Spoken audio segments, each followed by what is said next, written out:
Why are you here? You're here to outwork. You're here to out-train. You're here to win.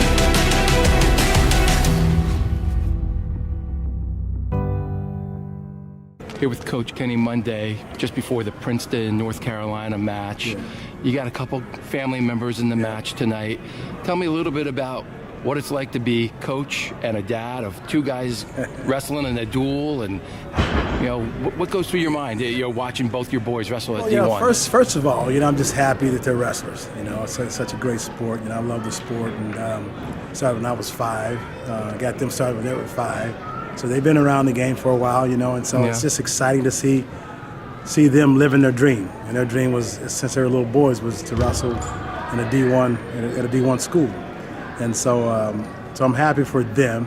And did they come by that themselves, or was there a lot of mentorship I introduced there? them to it. I introduced them to the sport. I wasn't going to not introduce them to the sport, right? I had a kid club when they were young, and in Texas, so I got them in the game, and they loved it. Didn't mind going to practice. Yeah. And just kind of went from there, So and once we got to a point to where they got to high school, and I saw that they wanted to be college wrestlers, and then we kind of started, identifying some things and really started making some plans on them wrestling at the next level. Yeah. And so it's exciting. We're proud of them.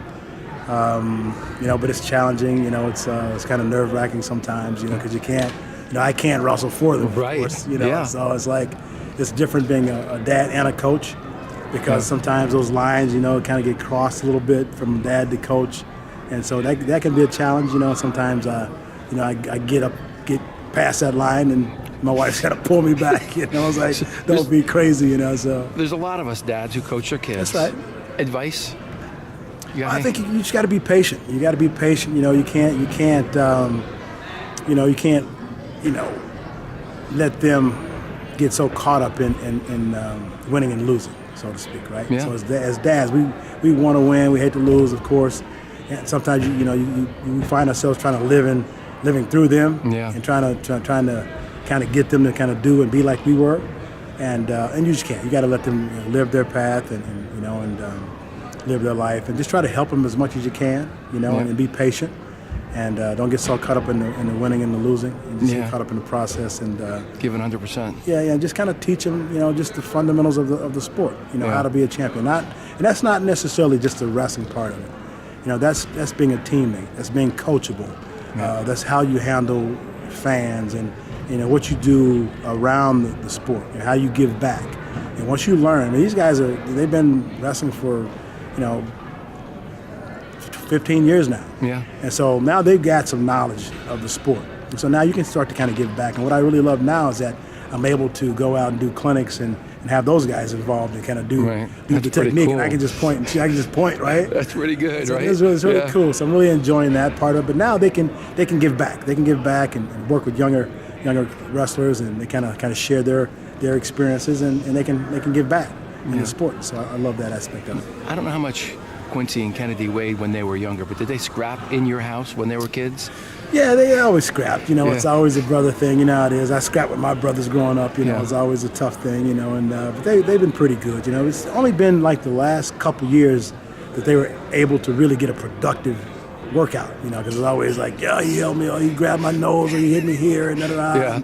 That would last about 10 minutes, and then the workout would be over. I'd just go run. That's whatever. it. Right. And now they're mature. And they've been in the game for a while, and they understand that they're at the size now where they can really work out and get a productive workout. Yeah. And so now I can see a little different thing with those guys. And so it's really as a parent, it's just gratifying to see them help each other. Yeah, that has to be, right? Yeah, Because a lot of brothers never get together until after the competition's maybe long gone. Right. Tell me a little bit about coaching. Tell me how how your fit is at North Carolina, and some of the complexities. Like, are you coaching every day with Kennedy? Well, I'm the club coach. Yeah. I'm the head coach of the RTC program at UNC, and so I run the freestyle practices. Sometimes I can bring those guys into the RTC practice, and kind of work with them that way, but not so much the college room, but I can bring them into my practices sometimes and get individual work, and so it's good, it's still a challenge sometimes, because you see things and you don't want to overdo it, you don't want to overcoach them, so you want to let them feel their way through the sport, so to speak, and so you don't want it to be overbearing and kind of let them, go through it and be coachable by the other coaches. And so I trust our coaching staff, Coleman Scott and Bryce Hosman and Tony Ramos and Joey. Well, all those guys are good coaches, and so I want those guys to be their coaches. And right. so I trust those guys 100%, and it's working out pretty good. Now, you were part of kind of the initial American wave of the glory days of international wrestling, and we're kind of back in that scenario. Do you see a difference in the wrestlers today? Like, I always think this generation, it has to change more. They can't. Everybody's scouted at this point, and you can't hide. That's right. But what else have you seen how wrestling change in America and in general? Yeah, I think you hit it right on the head, Joe. Just because there's so much information out there. Yeah. All you have to do is YouTube or Flow Wrestling or Track Wrestling, and so the information is there. True wrestling. Yep, absolutely. But I'm saying you have those outlets now that the young kids can see, and they can see wrestling. They can see the best guys in the world wrestle and compete and do technique, and so that information is just readily available for these young kids. And so I see the difference. I see the difference that guys are more technical. Their wrestling is better, and that's across the world. That's just not only American wrestlers. That's across the world that I see it. So, but it's also good for me. I came up in the 70s, so I came up, my first Olympic Games that I really realized in wrestling was 1972. And that, Dan Gable and Wayne Wells and the Petersons and Chris Taylor. And so I was exposed to greatness early as a kid. And so when I saw that, I'm like, man, that's who I want to be. That's what I want to do. And I want to be the world champ and Olympic champ. And so that was my goal. And so now I see these guys kind of, the whole generational thing coming back around, like the David Taylors and the Kyle Dix and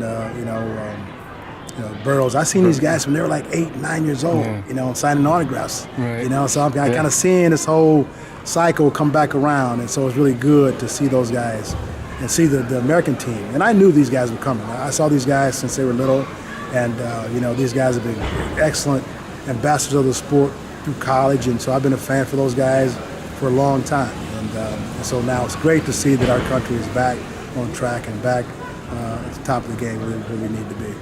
Being the RTC coach, what do you think about the college season? Do you think it should be freestyle, Greco, or do you think it should be folk style?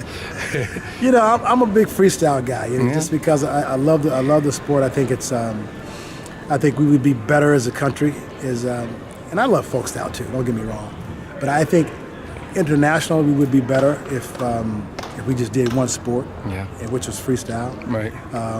Which I think we would be better. I think we'd be more dominant.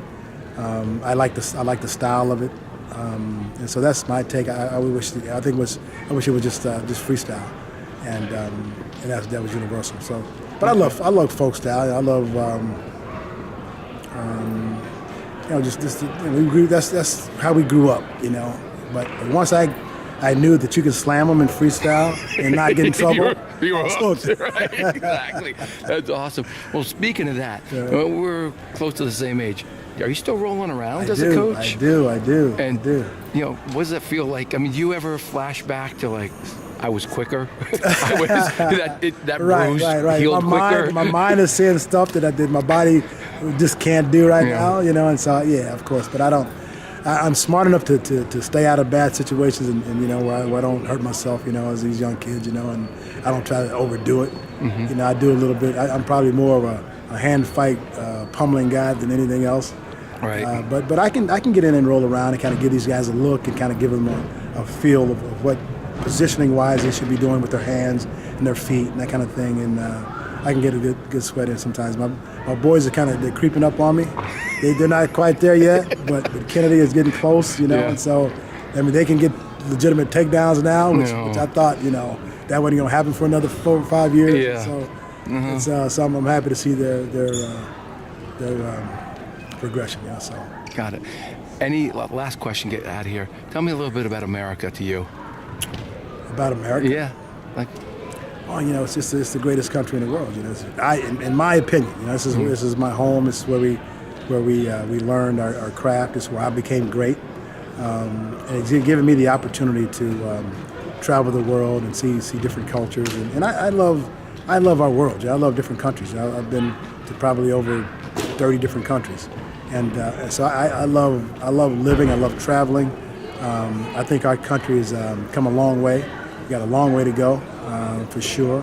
I think right now it's I see a division that I haven't seen, since I was a young kid in the '60s, and so I think diversity to me is powerful, and I think everyone should have a chance at a great life to eat, drink, and be merry, and I just think that we got an opportunity, to make our world a better place, and we can lead by example, and we're leading in a lot of different areas, but I still think that we are the leaders of the world, and we need to show that. We need to have people that are leading our country and being an example of character and being humble.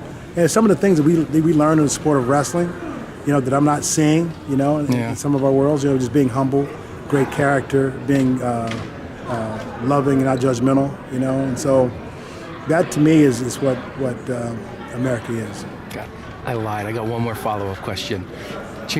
What's the last thing you will tell your son before they go on the mat? Whether it's Kennedy or Quincy, like in a tournament, like what do you have something you tell them? I just go get them. I think the one thing that I always try to get them to understand and really impart in them is that no one believes in you like you. So you got to be your biggest fan. And believe in yourself. You can't get around the work. Hard work is essential. You got to do the work. You can have all the technique, and I can show you everything that I've learned. But at the end of the day, you got to get the work in. So you got to be prepared, and you got to have confidence. You got to believe in yourself, believe in your coaches, and and just do the best that you can. You give it your best. Thanks for the time, Coach. Thanks, man. Appreciate it.